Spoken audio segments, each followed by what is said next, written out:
Assalamualaikum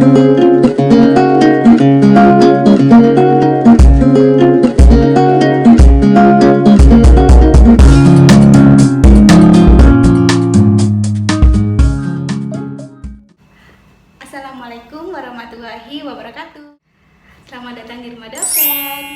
Nah, kita berdua di sini akan memberikan berbagai macam tips tentang bagaimana cara mengelola keuangan. Semoga video-video kami berdua nantinya akan bermanfaat bagi kalian, generasi-generasi muda atau pasangan-pasangan muda yang ingin dan sedang berupaya untuk memperoleh financial freedom. Oke, topik yang akan kita bahas pertama ini apa? Terkait dengan generasi sandwich atau sandwich generation. Generasi apa tadi? Sandwich. Sandwich, kayaknya enak gitu ya. Tapi coba deh kita tanya penjelasannya. Generasi sandwich ya, bukan generasi micin. Ya.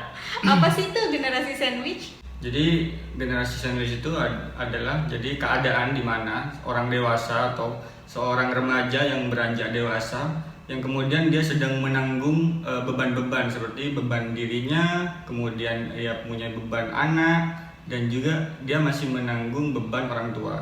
Cuman perlu diketahui bahwasanya yang dimaksud beban ini artinya gini, sebagai orang tua nih, apalagi kita ya, bagi pasangan-pasangan muda yang sudah memiliki anak misalkan, kan kita nggak mau nih menjadi beban, meskipun nggak ada orang tua yang mau menjadi beban bagi anak-anaknya. Cuman sebisa mungkin kita harus memutus mata rantai ini. Kenapa? Karena kita bagi pasangan muda itu harus benar-benar mempersiapkan betul tentang masa depan keuangan kita.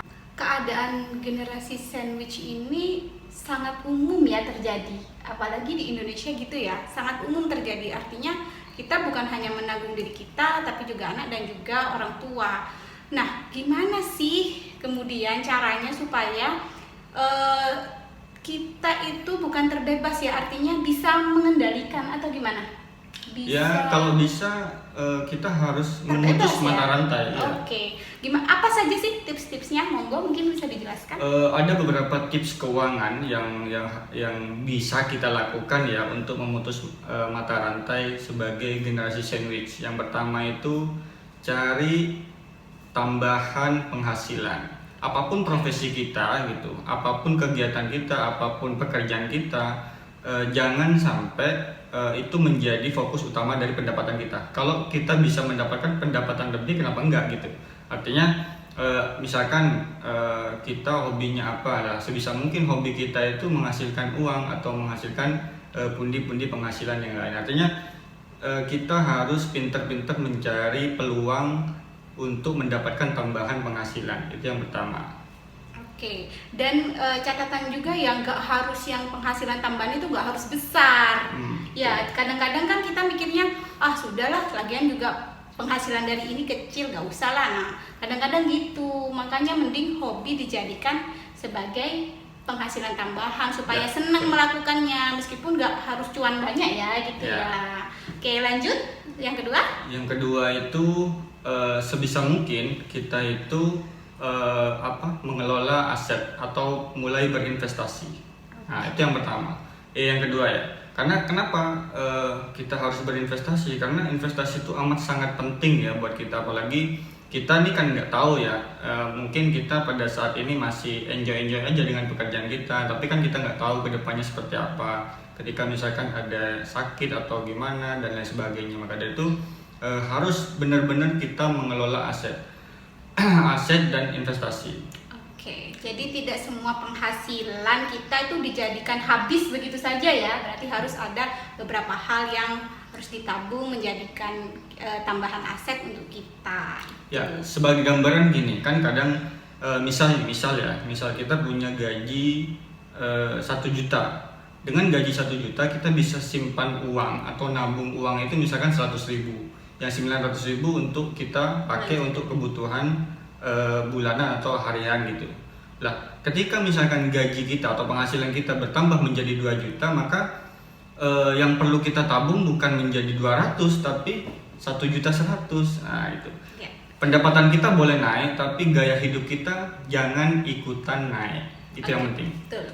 Oke, lanjut. Kalau gitu yang ketiga apa, sayang? Yang ketiga itu untuk memutus mata rantai generasi sandwich itu hindari berhutang.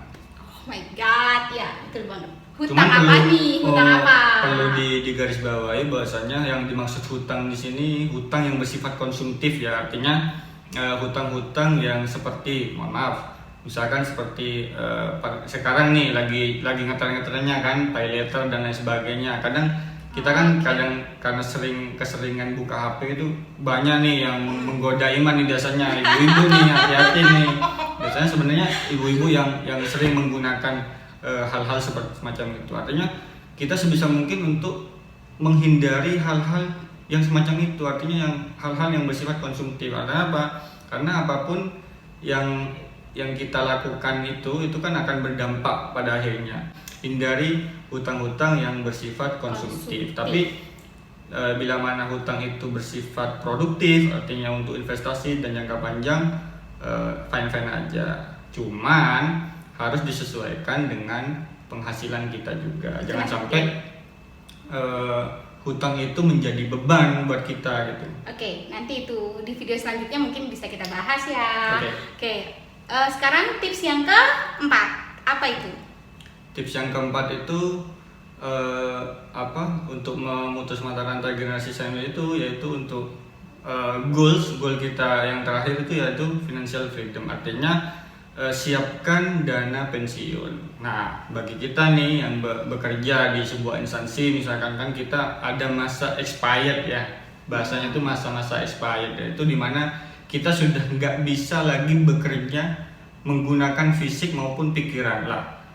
Kan pengen dong kita misalkan di zaman nanti masa tua kita hanya menikmati, kan kalau misalkan bahasanya itu kita bekerja sekarang mencari aset, ketika tua nanti atau ketika masa pensiun nanti aset yang bekerja buat kita. Tinggal duduk-duduk, minum teh, lihat anak cucu begitu ya, udah nggak mikirin yang lain-lain gitu, tentang sudah financial freedom gitu. Ya. Jadi memang harus difikirkan bagaimana menyiapkan dana pensiun sedari kita masih produktif, begitu ya sayang? Ya, betul. Oke. Itu aja, ada tips lagi? Selanjutnya ada lagi. Apa tuh? Kelola atau atur keuangan Anda dengan baik. Nah, ini yang paling penting. Harus belajar sepanjang masa sebetulnya. Betul.